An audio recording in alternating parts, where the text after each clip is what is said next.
प्रधानमंत्री जी जन्मजात ओबीसी नहीं है।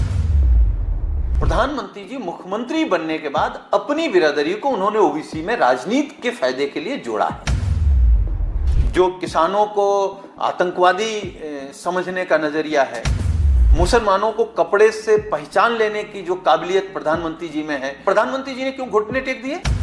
हिंदू के वोट की जरूरत नहीं है, सिर्फ समाजवादी पार्टी माइनॉरिटीज को टारगेट कर रही है।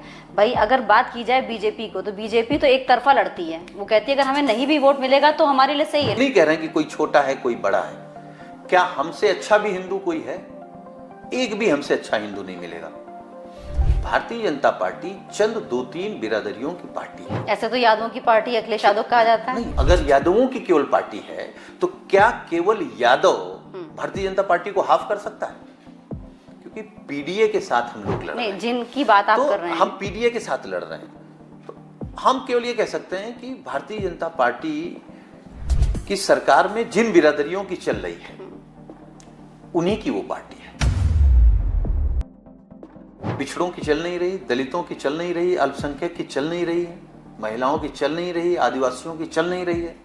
तो ये सब समाजवादी पार्टी माननीय अखिलेश यादव जी के साथ। प्रधानमंत्री भी किससे आते हैं? प्रधानमंत्री जी जन्मजात ओबीसी नहीं है। प्रधानमंत्री जी मुख्यमंत्री बनने के बाद अपनी बिरादरी को उन्होंने ओबीसी में राजनीति के फायदे के लिए जोड़ा है। तो हम प्रधानमंत्री जी को पिछड़ा आदतन नहीं मानते, जन्मजात नहीं मानते। प्रदेश कागजों पर वो ओबीसी है, लेकिन जो उनका सोचने का नजरिया है, जो उद्योगपतियों की मदद करने का नजरिया है, जो किसानों को आतंकवादी समझने का नजरिया है, पिछड़े और दलितों को हीन भावना से देखने का नजरिया है, मुसलमानों को कपड़े से पहचान लेने की जो काबिलियत प्रधानमंत्री जी में है, वो लगता है कि वो ओबीसी सोच के प्रधानमंत्री नहीं है, वो संघ के सोच के हैं। और संघ कैसा सोचता है ये पिछड़ा और दलित जानता है। क्या लगता है कि कांग्रेस और समाजवादी पार्टी में दरार आ रही है? कोई दरार नहीं।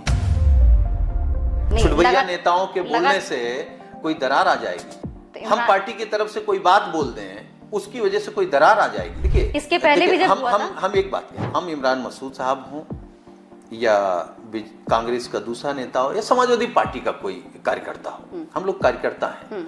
हम उस चीज को फॉलो करते हैं जो हमारा नेता तय कर लेता है। हमारे नेता ने कहा कि इंडिया गठबंधन है और हम इंडिया गठबंधन के साथ चुनाव लड़ेंगे, हमने मान लिया।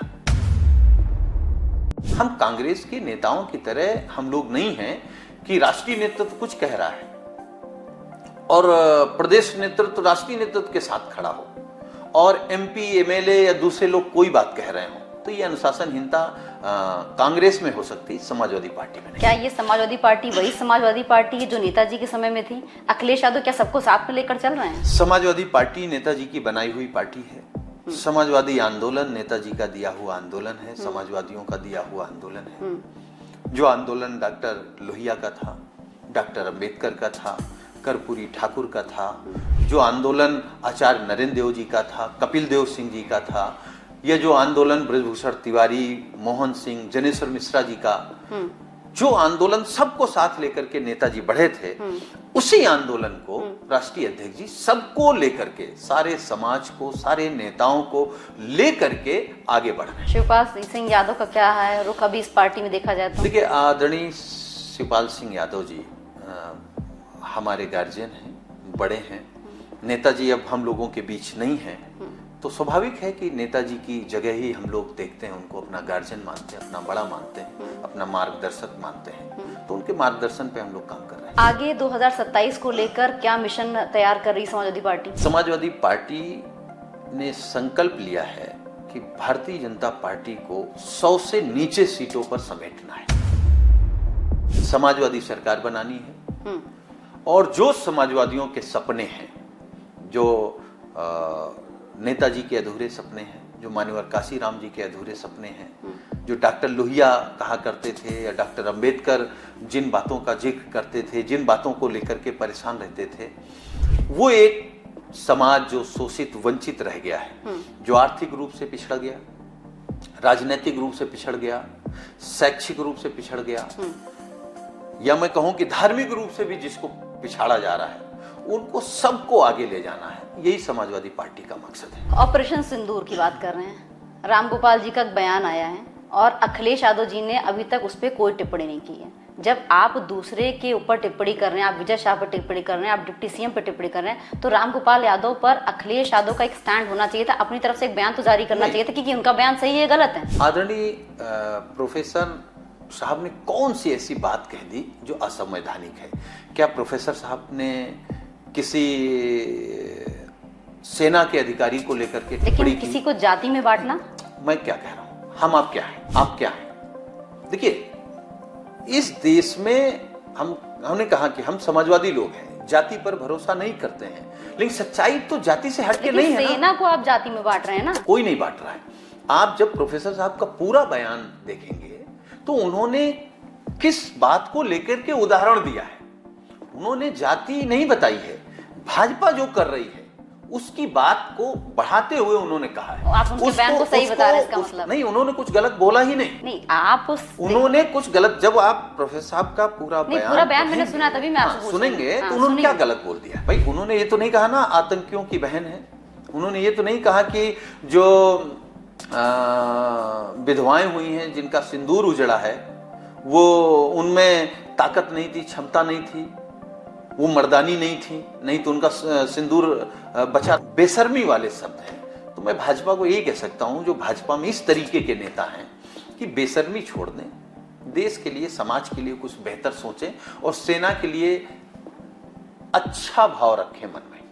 सेना है तो हम आप सब सुरक्षित हैं, सेना है तो देश सुरक्षित है, देश की सीमाएं सुरक्षित हैं। हम आप अगर रात में चैन से खा के सोते हैं तो इसलिए क्योंकि बॉर्डर पर सेना है।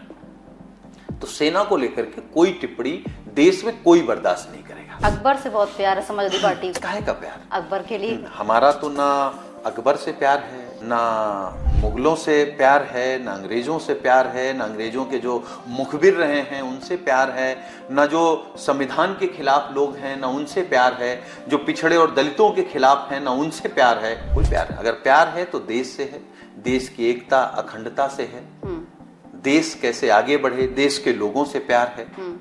तो हमारे प्यार का पैमाना और भारतीय जनता पार्टी के प्यार के पैमाने में बड़ा अंतर है। संविधान खतरे में है लगातार, चाहे कांग्रेस हो चाहे समाजवादी पार्टी हो।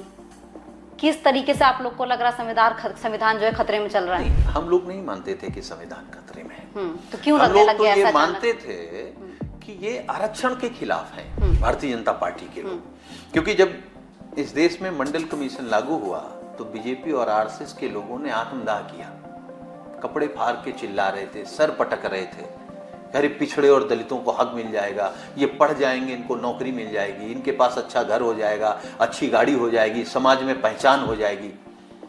तो आप 80-90% आबादी को कीड़े मकोड़ों की तरह रखना चाहते हैं, और जब उनको हक मिल रहा, अधिकार मिल रहा है तो आपको तकलीफ हो रही थी। तो बीजेपी नफरत करती है इन लोगों से।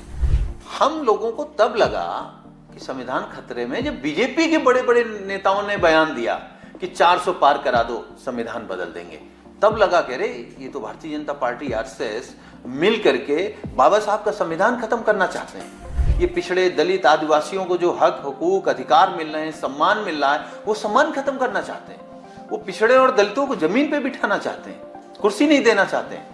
तब हमारे नेता माननीय अखिलेश यादव जी ने पीडीए का नारा दिया और कहा कि पीडीए के लोग ही इनका इलाज करेंगे, और पीडीए के लोगों ने आधा इलाज बीजेपी का कर दिया है, बचा आधा इलाज पीडीए के लोग भारतीय जनता पार्टी को, सामंती सोच वाले लोगों को इलाज 27 में उत्तर प्रदेश में करेंगे। बूथ लेवल पर क्या रणनीति बना रही समाजवादी पार्टी? हर बूथ पर भाजपा को हराने की तैयारी है।